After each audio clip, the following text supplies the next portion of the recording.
இஸ்ரேலுக்குள்ள நெத்தன்யாவுக்கு வந்திருக்கக்கூடிய எதிர்ப்பை தாக்குப்பிடிப்பதற்கு இது ஒரு உதவியா இருக்கும்.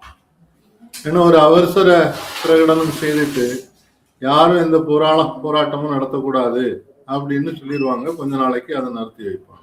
ஸோ அமெரிக்காவில் என்ன நடக்க போகுதுன்னு சொன்னா மக்களுடைய எதிர்போராட்டம் உடனே ஆரம்பிச்சிடும். அமெரிக்க இராணுவர்கள் வீரர்கள் செத்து அவங்களுடைய உடல்கள் போக ஆரம்பிச்சாச்சுன்னாக்கி அதுக்கு பிறகு அது பெரிய பிரச்சனையாக ட்ரம்புக்கு மாறும். ட்ரம்புக்கு ஏற்கனவே அவருடைய ரவுடித்தனத்தை கட்டுப்படுத்துவதற்கு உச்ச நீதிமன்றம் இந்த தாரிஃப் பற்றி போட்டிருக்கக்கூடிய ஜட்ஜ்மெண்ட் ஒரு பெரிய வரலாற்று திருப்புமனை. ட்ரம்பே கோபத்துல நான் அப்பாயின்ட் பண்ணாலே எனக்கு எதிராக தீர்ப்பு எழுதுறாங்க அப்படின்றாரு. அப்போ ட்ரம்ப் என்ன எதிர்பார்க்கிறாரு? நீதித்துறை கூட அவருக்கு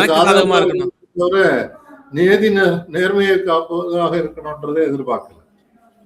ஆனா அவர் அப்பாயின்ட் பண்ண ஜட்ஜஸே இந்த மாதிரி ஒரு தெளிவான தீர்ப்பை கொடுத்திருக்கிறார்கள்ன்றது அமெரிக்காவுக்குள்ள எப்படிப்பட்ட மாற்றங்கள் வரப்போகுதுன்றதுக்கு ஒரு எடுத்துக்காட்டாக பார்க்கணும். இப்ப சீனாவுக்கு இதுல ஒரு மிகப்பெரிய கடமை இருக்கிறது. உலக போரை முடிவுக்கு கொண்டு வர வேண்டிய கடமையும் இருக்குது. இல்லாம ஈரானை அழித்து ஒழிப்பதாக இருந்தால் இது ட்ரம்புக்கும் நெத்தன்யாவுக்கும் ஒரு லைசன்ஸ் கொடுக்கிற மாதிரி ஆயிடுது.